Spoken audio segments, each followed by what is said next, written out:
Welcome to Influential Entrepreneurs, bringing you interviews with elite business leaders and experts, sharing tips and strategies for elevating your business to the next level. Here's your host, Mike Saunders. Hello and welcome to this episode of Influential Entrepreneurs. This is Mike Saunders, the Authority Positioning Coach. Today we have with us David Denning, who's the co-founder of Jumpstart Go. David, welcome to the program. Thanks, Mike. It's a pleasure and honor to be here. Hey, so I want to talk all about what you do and how you do it and why you do it, but get us started first with your story and background. How'd you get into the industry of working with financial professionals in the insurance sector to help them succeed in their social media? So I'll try to keep this a little short and sweet, but actually met my spouse at 16 in high school. We started dating, married at 21 in college. Both came from marketing consulting backgrounds. I went to Georgia Tech and she went to SCAD, but we started working with insurance, real estate, tech startups, local mom and pop businesses, ran a lifestyle business from around the world, running it from the US while living in South Africa for 2 years, and then renting our place out, living in Thailand, Vietnam, and the Philippines, and coming back and running kind of business just from all over. And about 8 years ago, we met a third partner of ours who we ended up forming Jumpstart Go with, focused specifically to the insurance industry, working with agents and agencies and financial advisors, helping them grow and scale through organic social media and leveraging strategic referral partners and really getting away from the smile and dial, or I call it the frown and drown of just calling leads all day. Right. I like that a lot because I've heard smile and dial for decades and decades. And when you're dialing, you ain't smiling. That's so frown and drown. That's pretty awesome. 100% true. I mean, really? You think about something, it's like, okay, let's talk to a financial services insurance professional and say, here's how you can get more clients. And you tell them, make 100 calls a day. Well, if someone was going to do that 2-3 weeks in a row, you're going to get new clients, but it's not going to last 2 or 3 hours. Well, and you're going to get burnt out because honestly, it's not even 100 anymore. Contact rates drop so low. People are doing 300 to 500 a day. And it's the exact opposite of what we're going to dive into and talk that I know you believe and I believe too. Like, it's a relationship industry, especially when you get to like financial advisors and, huge decisions, huge money. It's around trust and authority and who you're working with. And I can't think of a least amount of authority and trust than cold calling up a lead or someone and trying to get them to trust you with their money. With their money, their insurance, and the minute you say the word it's like, I got that, I'm good. It's like, wait, hold on. But you don't realize there's living benefits. There's all the things. You don't get past square one at all. So let's talk about that. You are focusing on social. And I think that is such a broad term. People kind of shy away from it. They're like, I don't know. I've tried that before. When you talk to a financial professional or insurance agent, where are you starting with helping them understand what it really means to work in the social media space to develop their presence to then lead to leads and picking up clients? I think it's first dispelling some myths and concerns of the things that keep them from doing it, or I tried it and I couldn't really get it to work out. So some of those things are like, we focus on, what's going to get them growth and results and referral partners and seen as authority, not so much on becoming an influencer and getting paid off of number of views and followers, right? Because that's not what they're looking for. They're not looking to be a Kim Kardashian. They're looking to be the trusted insurance agent or advisor, right?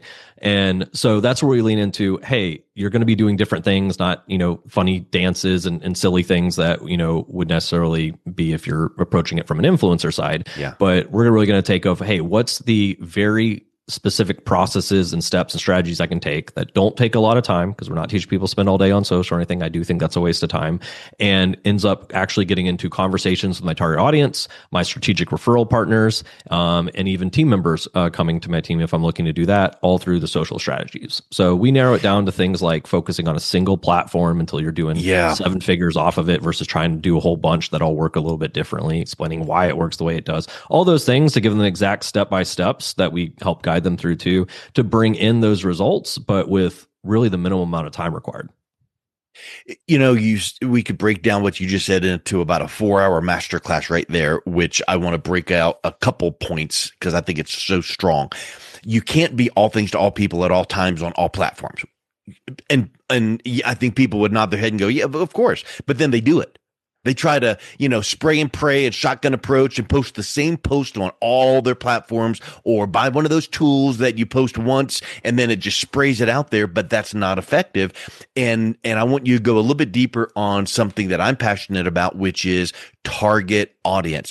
If you can pick one problem that one segment of your target audience struggles with and really become the expert in solving that problem, now all of a sudden people start seeing you and they're understanding, and you take that heart of a teacher and you create content that teaches, not content that sells. So talk a little bit about that target audience and creating that kind of solution to their problem. Absolutely. And we're in complete agreement on that. I mean, the spray and pray, trying to be everything, it's people are afraid to narrow down to target audiences. They think they're missing opportunity, but in reality, they 10x it by narrowing down. It's easier to be seen as authority. It's everything I can keep relevant to my target audience. So it's the same thing here. That's actually one of the very first things. We help them get very in depth with what that target audience, the psychographics, everything about that, not just, families or homeowners or whatever. Right. It's still way broad. So we help them get very specific in that. They're always maybe a little nervous, but then they're like, oh my gosh, this has been a huge spike because now I know exactly what my content's around, what I'm talking about. Even if it's not even educational insurance related, but it still ties into my target audience, what they're thinking about, what they're concerned about, family off of that as well. And so we dive deep onto that to be seen not only as the authority on that side and the go-to person, but also that positioning is really great for the referral partners that deal with those people with their businesses too, to be able to send them over to you and trust you with them as well. So we do focus 100%. On content. That's a piece of it, but we dive into a lot of social strategies beyond just the content, into the audience building, the messaging, and then even into leveraging Facebook groups around bringing stuff through too. Because I think a lot of people get caught up on the content, which is important, but there's a lot of things to form connections and conversations. Yeah. I think that anyone hearing you say what you just said would go, yeah, that makes sense. But then where do they start? And that's what's cool about you kind of coming alongside and helping them, craft that for themselves. Where do you feel that story comes in? Because once you've found that target audience and that solution to the problem they have, you cannot just go, hi, I'm Mike, I do this, call me.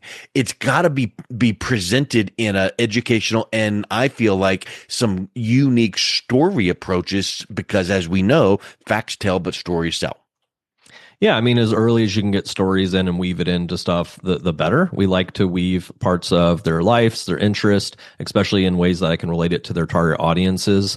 It makes it more fun and natural for the agent or the advisor. I mean, and then they're going to do it more too that way. And then they don't realize, I can be myself, but also be seen as the authority and actually end up with the clients I want to work with and enjoy working with at the end of the day. So the more I can weave story in, is the fastest way to build trust as well. And so there's a lot of ways you can do it. Like, if we're talking like Facebook, you can actually pin a post at the top of your profile. So I always love that as a little story and intro post about the person. So it's always the first piece of content people see when they come to their profile, but weave it into their reels and their short videos they do into their post. Really naturally you can leave it into the kind of copy around everything while still making your points or educating. It just makes it more interesting versus just here's an educational piece real quick. Well, like, who are you? Why am I even paying attention here?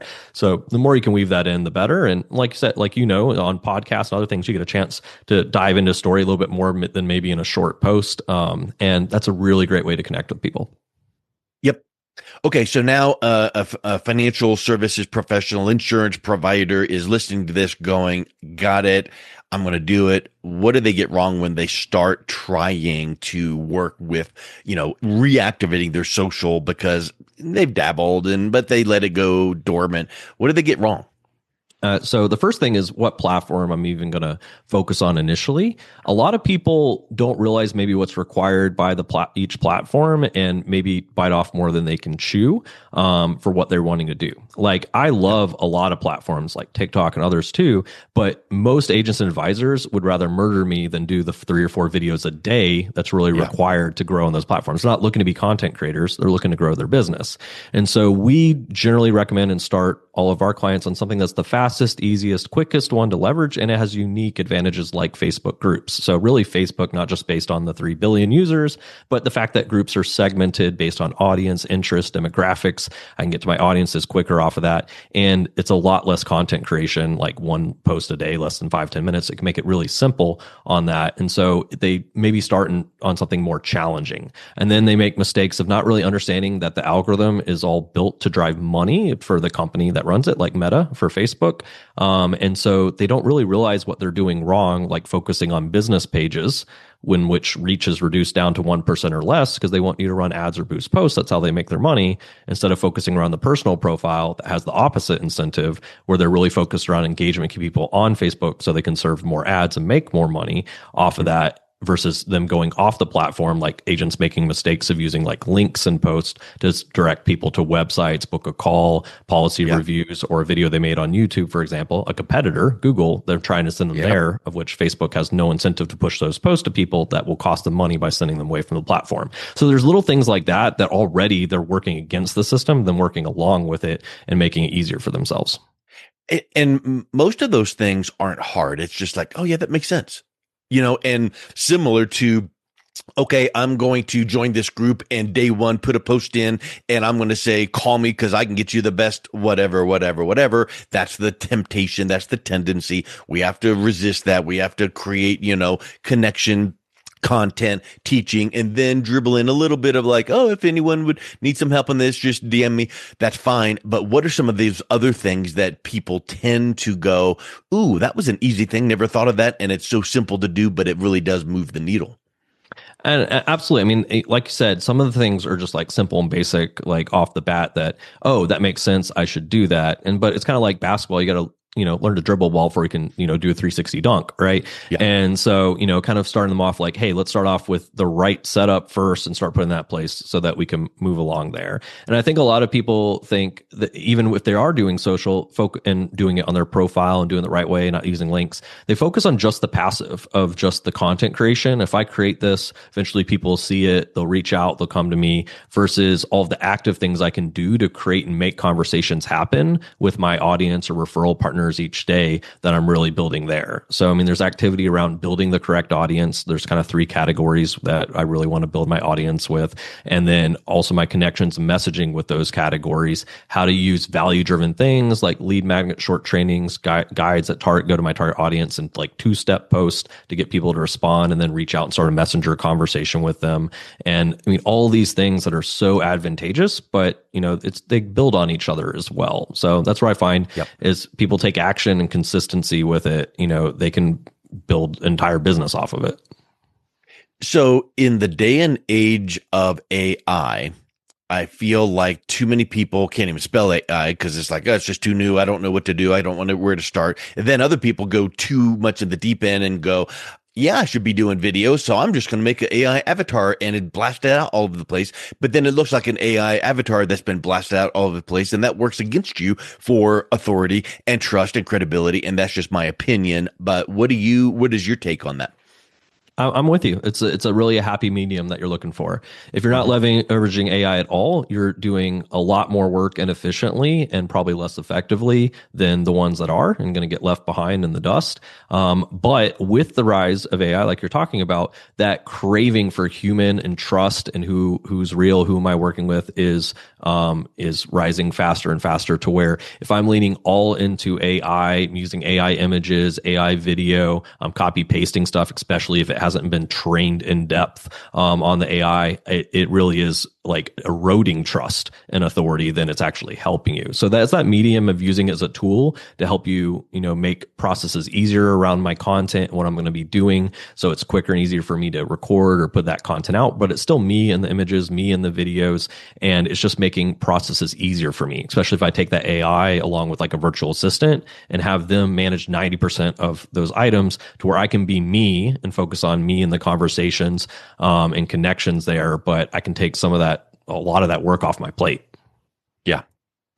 And I think that it just needs to be something that aligns with your brand, and your brand needs to be real and authentic. And I've heard it said real is rare, and it's kind of like, you've probably seen this too, where you can just kind of tell that a post was generated with AI. It's got all the emojis and it's got all the, the spacing and all that. And I feel like we have to, as a human, when we put those posts out there, you might use AI, but then you need to take that and through your own writing style, just smooth it out to make it feel like it's a human conversation.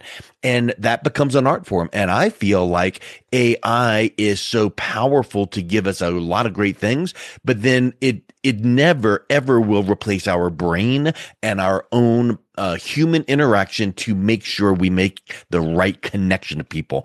And I think that as fast as AI is moving, we are always going to be struggling to make our human presence known to our target audience. And then when we jump on a Zoom with them, it's like, okay, let me turn on the camera and chat with you because I need to be that same person in the live Zoom that I was with, that you read on my social media post. And I totally agree with the conclusion of that. And I would just flip the process a little bit because it's even more work if you have AI, create something and then I've got to try to make it fit into my brand voice and my image. We always have, when we're teaching around that in like the programs, like we always teach an AI is almost like an untrained employee or intern that's come into your business, right? You don't expect it to do things right or perfectly or even know what the business is, how it really works. You've got to train it so that it becomes knowledgeable and can actually perform those. And so we really get into, very specifically, how am I training the AI on me, what I'm focusing on, my target audience, how I speak, how I write, and all these things. So when the outputs are now actually how I would sound, it's not using emojis, it's using my same writing style, it's using the same slang I'm doing, and it's actually like how I would specifically answer. Well, now I can actually trust the outputs, and now it's getting easier. I don't have to rewrite things, and now I can even have, like I said, a virtual assistant help leverage some of this stuff as far as getting it posted and other things, and take that off my plate. So same conclusion. Yeah, absolutely. You want to be building that trust, authority, and it be you on that, but it's going to be less work if you train the AI first. 100%. So let's wrap up with this. When you are talking to an insurance agent, financial professional, what is the deliverable or the package, or what is the program that you are offering to help take them to the next level? To put it like quick and short, ultimately we're helping them get all the strategies and everything in place with one-on-one and help and support and private community all around implementing that, which is also like a community of referral partners, since they all focus on different lines of insurance as well that we encourage. But we're helping them put all this in place to pull in prospects, referral partners, or even team members from social without paid leads and paid ads, and that they know this and continue executing this over months and over years. We really are self-empowering them to continue doing that, or even train team members around that so they can pull in that business all profitably. I love it. Well, how can someone learn more and reach out and connect with you, David? So the easiest thing, if they're insurance agent, financial professional, we do run a free Facebook group called Marketing for Insurance Agents. Kept the name very simple. It's about 36,000 insurance agents in there. We do lots of trainings in there and a lot of connections between members as far as referral partners. It's a great educational community. And like you said, we want to lead with value and as an authority first. And that makes it so much easier when people want to talk to us about our programs like the Closers Click that we run. So that's probably one of the easiest places, is hopping in there, and you'll start to learn about social and some of the benefits there, or how you can use that. Or if they want to go to our website, jumpstartgonow.com or /action-call, then happy to learn a little bit more about us there, or have a call with the team, and happy to see how we can help at all, or get you some resources or some tools that you can leverage. Love it. Well, David, thank you so much for coming on. It's been a real pleasure chatting with you today. Thank you, Mike, so much for having me. Really, really appreciate it. And I think we have got a similar vision on how people go out and build their businesses and their authority. 100%. You've been listening to Influential Entrepreneurs with Mike Saunders. To learn more about the resources mentioned on today's show, or listen to past episodes, visit www.influentialentrepreneursradio.com.